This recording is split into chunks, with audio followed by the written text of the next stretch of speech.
All right, this lecture addresses analysis and argument, which is the core focus of English 102. And I just want to talk about some strategies for approaching analysis and argument, and then kind of point you to some resources that I've provided for you on Blackboard. Martin Heidegger, a German philosopher, said that questioning is the piety of thought. And I take this to mean that thought happens when we question. If we're not asking questions, we're not thinking. And analysis is sort of questioning is the basis of analysis. We break something down into its parts. We ask questions about how those parts are working in order to better understand the whole.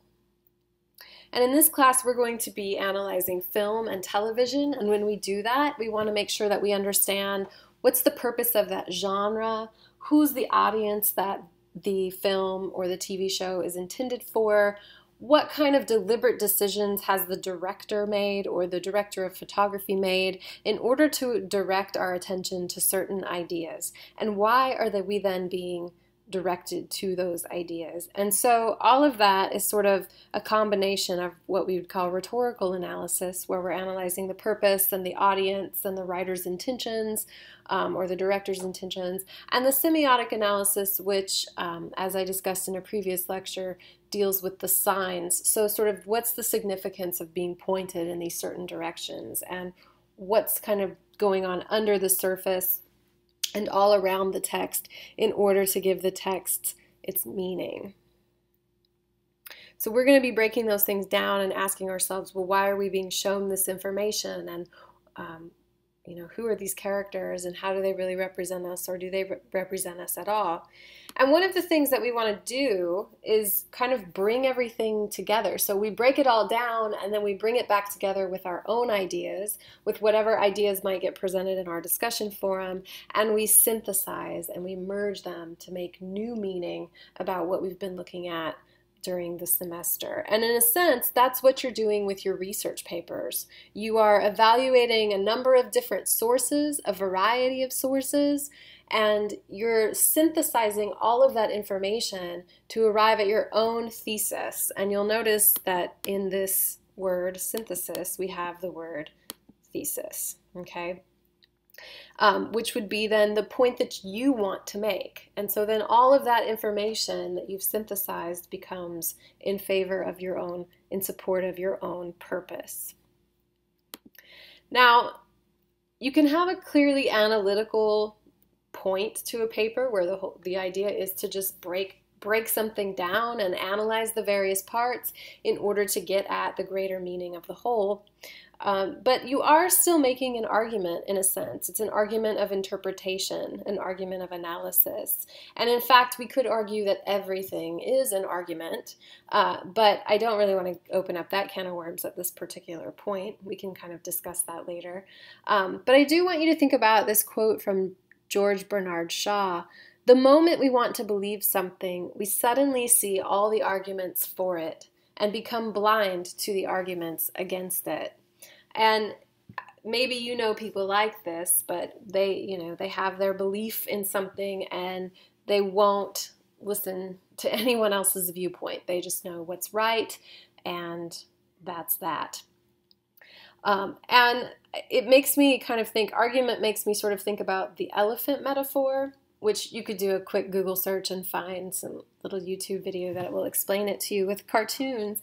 But I'll give you kind of the synopsis here, that the elephant, these 6 blind men are feeling an elephant, and each blind man is feeling a different part of the elephant. And so the man who's feeling his trunk believes that he's touching a snake, and the man who's touching the elephant's ear believes he's touching a fan, and the man who's touching the side of the elephant, its giant belly, believes he's touching a wall, and so on. And like I said, if you go ahead and Google that, you'll find the whole tale there.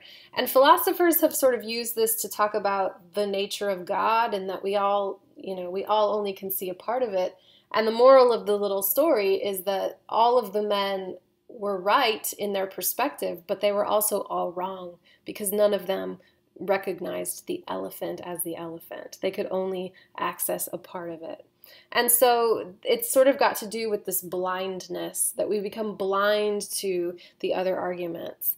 However, if we're to make a good argument, we have to be willing to look at those arguments. So you'll see here my sort of quick and dirty definition of an argument is an exchange of opposing views. And that through concession, so through the acknowledgement of the value and the validity of some of our opposing viewpoints, and then the rebuttal, the direct response to those viewpoints, we can then create well-constructed arguments. And I just want to point out too that according to Aristotle, argument is rooted in the following questions: what is right, what is good, and what is just? And so you can tell from these questions that we are dealing with arguments that concern ethics, that what is ethical. And this is something that we always need to be talking about, because what is ethical changes depending on the circumstances that we're faced with. Okay, so these sorts of things, and if you've looked at the post-humanism introduction lecture, then you've kind of seen some of the lines of questioning that we will be exploring, and some of you have already raised questions of ethics on the discussion forum, so we're already kind of leaning in that direction. But there are some things that we really need to pay attention to when we are making arguments. This is Graham's hierarchy. Argument hierarchy, and you can see down at the bottom name calling. The example, you're an asshat, that's sometimes the way that people will respond when they hear something they don't like or they don't agree with. They just call the person a name. Or the ad hominem fallacy. It's a logical fallacy to attack the character or the authority of the writer or the person who's making the argument without even acknowledging the substance of the argument. So to be fair and logical, we have to always deal with the argument itself and not necessarily the person who's making the argument. We can't just render an argument invalid because it comes from someone we don't like, or, along those lines there. Again, we want to do more than just criticize the tone, okay? Or to provide the opposition, but we don't provide any support for our opposition. As we get higher up on this, on the hierarchy, these are things that we do want to do. We want to contradict, but we also want to back up with reasoning and support. We need the evidence to support our own viewpoint. And then we want to find the mistakes in our opposing view, but we need to explain why that writer is mistaken or how that evidence is not valid. And we need to use the specific evidence from that particular argument in order to do that. And so you can see that at the very top of the hierarchy, what we want to do is refute the central point. So it's good to always find the central point of an argument and then make sure that you are able to quote, cite that main point, in addition to then supplying your own well-supported, researched response or refutation. Okay. I want to just point out here on Blackboard that if you go to the composition resources page and in the writing with style folder, you will find "Don't Build on Shaky Ground, Fallacies and the Fault Lines of Logic." And there's just this short Saturday Night Live clip that kind of illustrates some of the common fallacies. And I've also provided a handout of common fallacies that are defined through examples, specific examples. Bill, this character Bill, he's a very illogical person. And so we sort of experience Bill's fallacies, fallacious thinking in these different scenarios. On the second page of this handout, I go into some detail. And these same ideas are elaborated upon in your Rules for Writers text. Then you can see that I've provided page numbers for everywhere that you'd want to go. As you're working on your research paper, your annotated bibliography and your research paper, these sections of the text will be very important for helping you to construct a reasonable argument and to be able to evaluate the arguments that you find in the sources that you pursue in your research.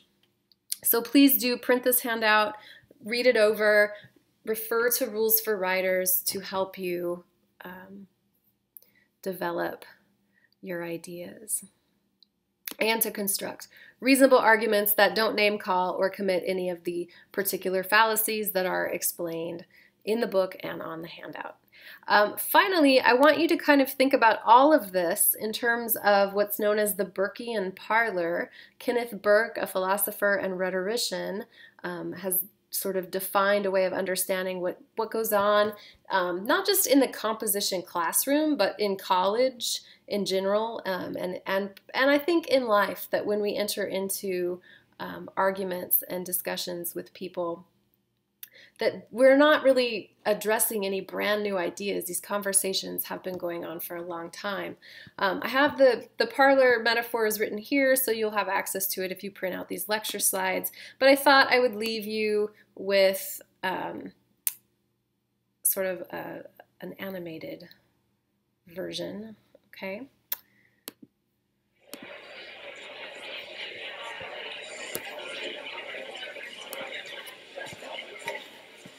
Imagine that you enter a parlor. You come late. When you arrive, others have long preceded you, and they are engaged in a heated discussion. A discussion too heated for them to pause and tell you exactly what it is about. In fact, the discussion had already begun long before any of them got there, so no one present is qualified to retrace all the steps that had gone before. You listen for a while until you decide that you have caught the tenor of the argument. Then you put in your oar. Someone answers. You answer him. Another comes to your defense. Another aligns himself against you. However, the discussion is interminable. The hour grows late. You must depart. And you do depart, with the discussion still vigorously in progress.